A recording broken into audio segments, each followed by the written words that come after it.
Hello there, and welcome to the How to Market Your Horse Business podcast. I'm so glad you're joining me here today. As you've likely guessed by now, my name is Denise Alvarez, and I am your host here on the podcast. And before we dive into today's talk about pricing strategies, I will very quickly introduce myself just in case we're new friends, and then we'll dive right in. Now, as I said, my name is Denise, and through my business, Storm Lily Marketing, I get to help dream-chasing horse business owners like yourself to ditch the marketing overwhelm, get the clarity you've been craving, and grow your business in a way that meets your definition of success. Now, I do this primarily through business coaching and then education as well, such as this podcast, and I have some online learning resources for you also. All that I do, friends, is so that you, as an equestrian entrepreneur, can be out in the barn or the arena, behind the camera lens, even on the computer, whatever it is you do to serve the equine industry. My heart is to help you do more of that. And so here on the podcast, you will get a mix of step-by-step strategies, essential how-tos, and entrepreneurial mindset shifts that will help you not only see what's possible for your business, but I'm also here to guide you through that process so you can make it happen. And today we are doing that by way of pricing strategy. Specifically, we're going to talk about some ways that you can confidently raise your rates. Now, before we dive into that, I want to remind you that back in episode 171, we talked about the ways that you can practically increase the value of your offer. And offer value is directly related to your pricing strategy. So make sure if you have not yet listened to that, you do after today. You're going to want to go to stormlily.com/171 for episode 171. And that one is Make Your Equestrian Offer Irresistible: 4 ways to increase value and attract more buyers. That episode goes hand in hand with what we are talking about today, because price is absolutely a consideration and value of your products and your services. As Warren Buffett is attributed to saying, price is what you pay, value is what you get. And when you name a price, you are assigning value to your products and your services. Now, this conversation was already planned. This episode was already planned before the conversation of tariffs had started to happen. And literally today, I got my first email of a company saying, hey, we wanted to let you know because of the situation and what is going on with tariffs in the United States and the impact globally. This was an American business. They were letting me know as a customer, this is what I could expect, what they're doing on their part to try to keep prices as they are. Communicating ahead of time, which is very, very smart. And so I know for many of you, you may be in a similar scenario, depending on your business model, depending on your location, all of those things. There are many variables. But whether it's because of what's happening economically, or whether it's because you've just been evaluating to see, are you charging the right prices? Or maybe you've been feeling the need to raise your rates. This conversation is going to give you some practical tools and ways that you can have a conversation around price confidently. Now, let me just say this, back to this idea of value. For the sake of this episode, I'm going to assume that you have a product or a service that truly is valuable, that you're delivering on the promises that you are making to your customers. Now, again, if you're not sure, or if you think, I want to increase the value, so I feel really confident about increasing my rates, I want you to go back and listen to episode number 171, all right? So we're going to say, you know what you offer is valuable for this episode. You have a price that you've already set, but you want to raise your prices. Maybe, as we talked about, rates are going up for you and other things. Maybe it's costing you more to deliver. Maybe you're evaluating your profit margin and realizing you're not charging enough and you're not paying yourself enough or paying yourself at all. Whatever the case may be, this conversation is going to give you some practical ways that you can evaluate your prices and then confidently raise them. All right, so this is one of those episodes you're going to want a notepad. I'm going to give you 3 steps. Step number 1, you need to know your true cost and profit goals as you are evaluating the prices of your products and your services. Now, many horse business owners will set prices based on what they think people will pay rather than what they need to earn as a business owner.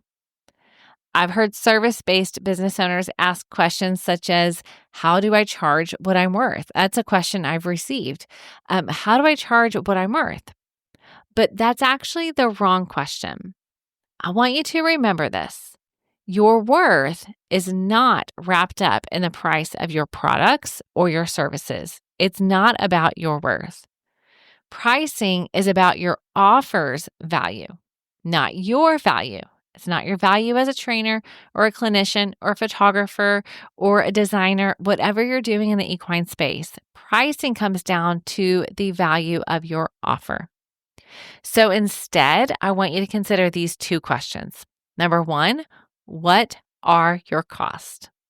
And number two, what are your profit goals?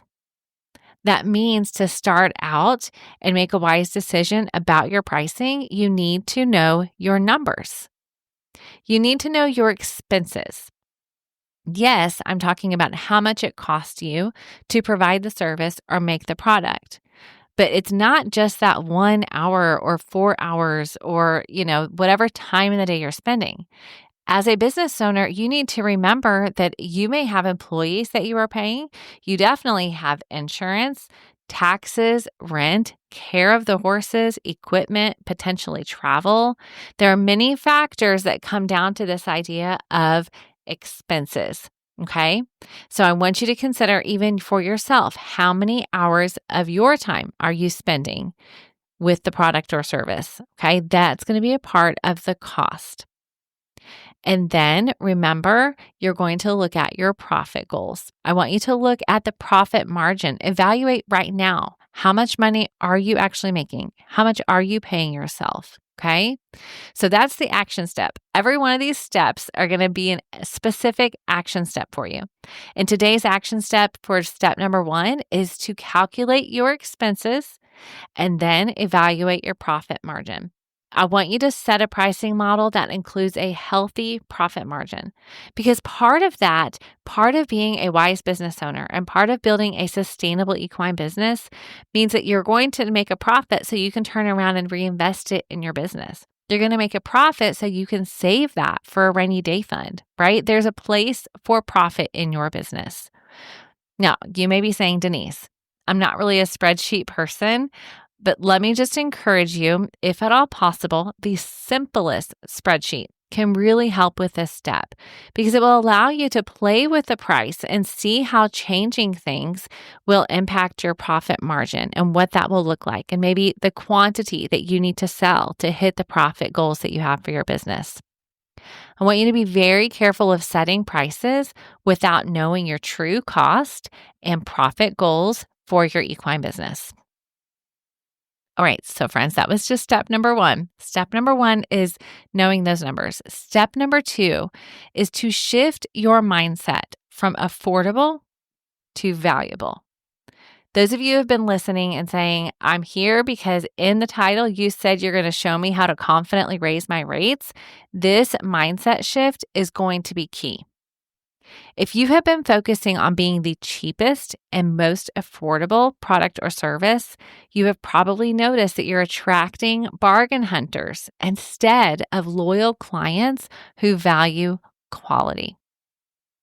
Pricing in your equine business is about profit, and it's also about communicating value.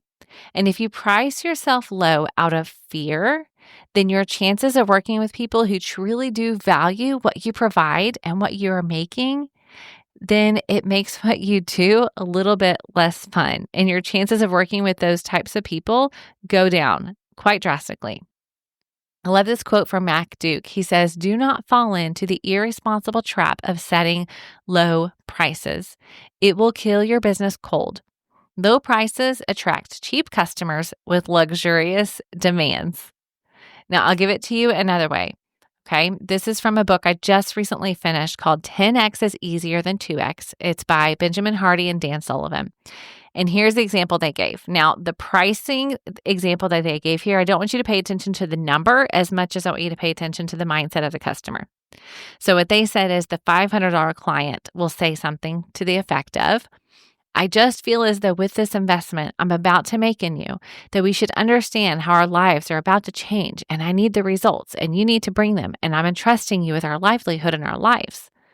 The $50,000 client says, money sent, thanks.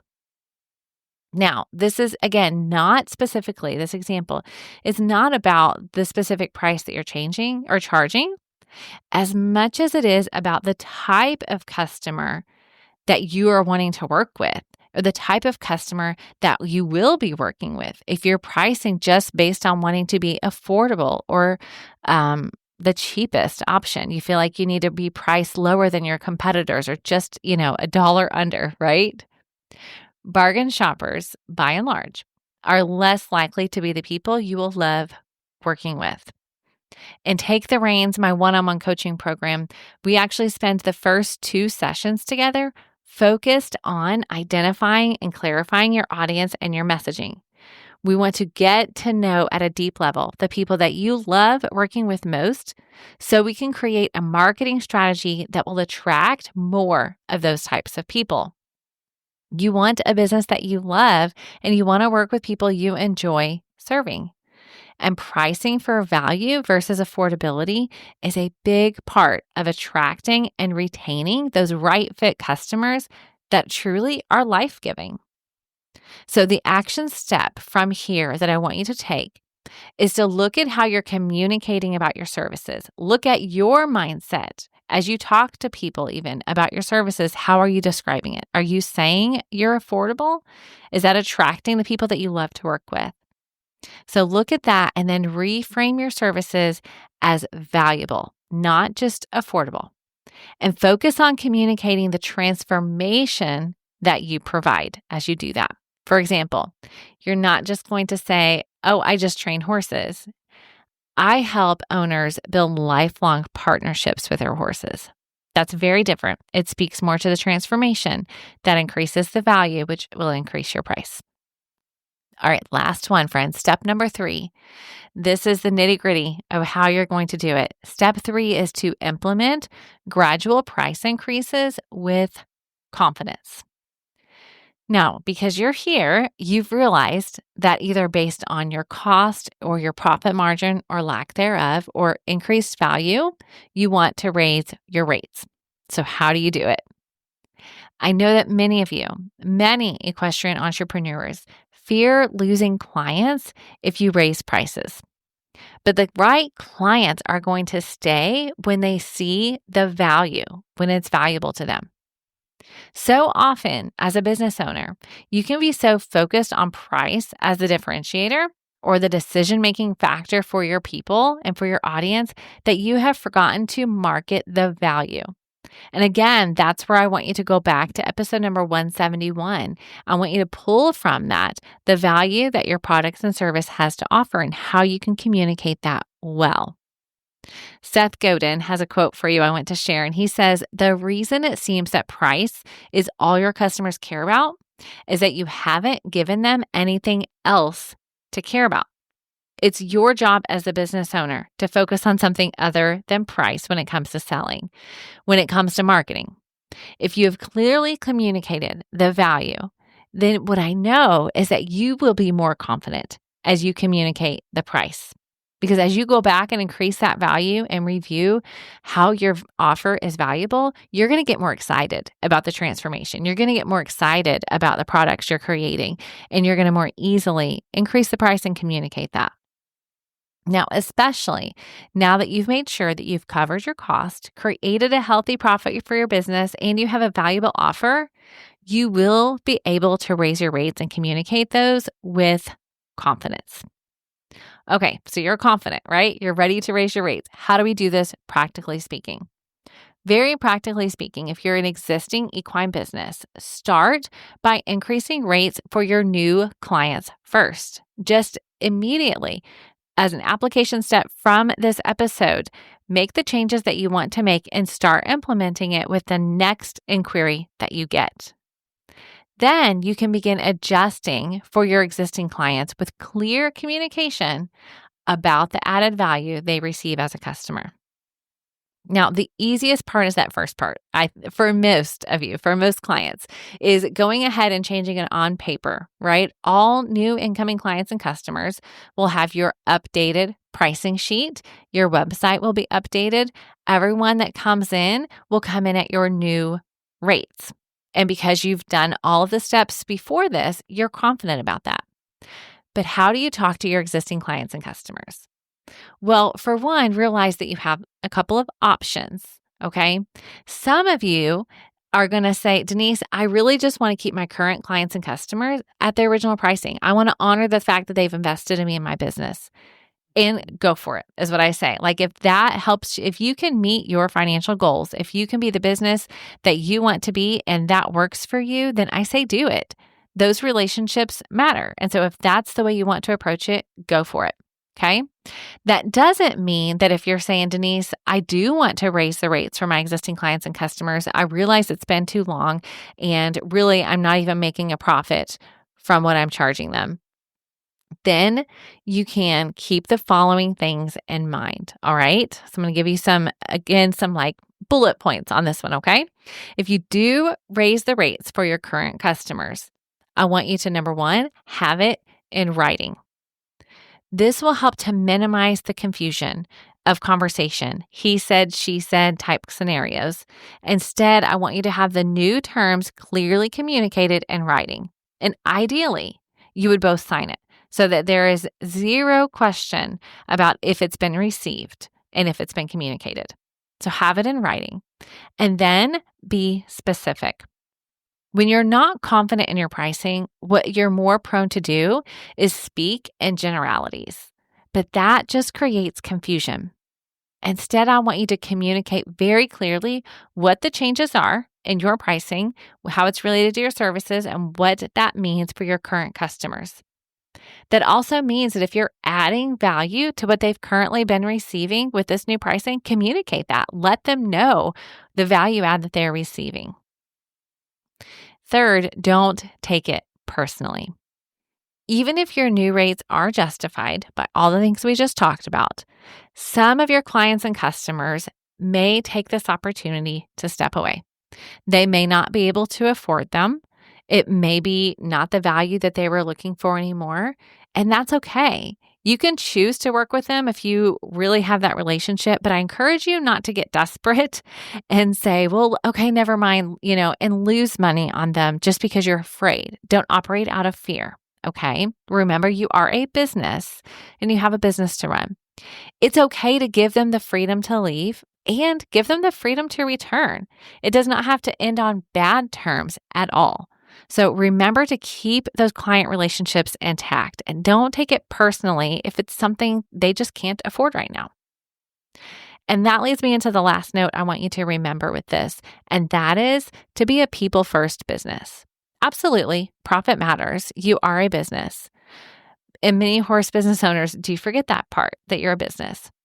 At the same time, if you want to keep doing what you love, you can do it while making a profit and working with people you love. And the way you do that is also valuing people, keeping those relationships at the core of your business. Your customers and clients will see the difference. And for most of you, that's probably the reason that you have clients and customers who love you and are going to stick around even when you raise your rates, because you've put them first. You've put their relationship and you've put their horse first. And they're going to know that and respect and appreciate you just as much as they ever did. So your action step on this one is to update those prices. And step number one is start charging those new clients the new rates with confidence. All right, I have another quote for you here. Today is the day of quotes, right? This is another one from Warren Buffett. And I think it's enlightening. I wouldn't say I always agree 100%, but it's an interesting thought. So just listen and take it in. The single most important decision in evaluating a business is pricing power. If you've got the power to raise prices without losing business to a competitor, you've got a very good business. And if you have to have a prayer session before raising the price by 10%, then you've got a terrible business. Okay, you might have to rewind and listen to that one again. I know it was a longer quote, but it's such an interesting thought that if you are afraid of raising your prices because you're afraid that people are going to leave you, then maybe you need to go back and look at those value offers. Maybe you need to go back and look at some other things than just pricing when you look at the overall structure and strategy of your business. Now, I want to remind everybody, okay, as you're evaluating your pricing, as you're looking at your profit margins, stay in your lane. Don't look to the left or the right. Remember that success is personal to you. The goals that you have for your business, your family, your program are unique to you. And that's why inside of Take the Reins, I have every coaching client start out with defining success. We start out defining success because that's the filter. We go back to that over and over. When they ask me a question, Denise, should I do it this way or that way? Or what do you think about this? I will literally open our document and say, let's go back to what we're working towards. What's that measure of success? And then let's ask ourselves, is this going to move us closer to that measure of success? It becomes the filter. And you need your own personal filter. Now, inside of Take the Reins, I guide you through that process. I have a saddle up and go framework to help you craft and implement a marketing strategy that takes your social media, your emails, and your website and your messaging, and it makes a cohesive plan that you can do so that you can work with those best fit customers that you love to work with. And so I want to invite you guys, if you have been considering business coaching, or perhaps you've heard me talk about it, and now that we're talking pricing and now that we're diving into some other things, you're thinking, okay, maybe having a thinking partner in these decisions could be helpful. Maybe somebody that's got a spreadsheet that can help me with this pricing part and a dashboard to help me measure the things that matter. That's a part of business coaching. And so if that sounds interesting to you or it piques your interest at all, then I invite you to check out my Take the Reins coaching program. It is a 6-month program. We meet twice a month, and I'm there to support you throughout our time together, whether it's on the calls or in between. So you go to stormlily, LILY.com/reins. At any time, you can get more information on the program and you can apply to be a part of it. Currently, applications are open, and so I would love to visit with you. If that sounds like it could be a fit for you, let's chat. It may be time for you to get a business coach and get that thinking partner in order that gets business, gets marketing, and gets the horse space, because we know that's a whole other realm that is so important for an equine business. So again, you can go to stormlily.com/reins and check that out. But what I really want you to do, I want you to do that. And because you've listened to this episode on raising your rates, I know that's important to you. And so what I want you to do is go back to these action steps and pick one that you're going to do today. Ideally, if you haven't yet done the cost and profit analysis, start with that before you start with step 3. All right. So go back and pick your action step. And of course, if you want to look at the highlights of this episode, you can go to stormlily.com/173 at any time. I'll have the highlights there. I'll have the related episodes and links there for you as well. Everything's in one place. All right. Now, I just have one more request for you, friends. If this episode was helpful to you, I want you to think of that one equine business friend that you know could find help from this as well. This is a completely free resource here on the podcast. We're on episode number 173. That's a lot of practical and helpful marketing information for equine businesses. So share it with your friends. Let them know this resource is here, because our industry is only better as we learn and grow together. All right. Thanks so much for joining me here, friends. I'll see you next week with a brand new episode. Have an amazing day.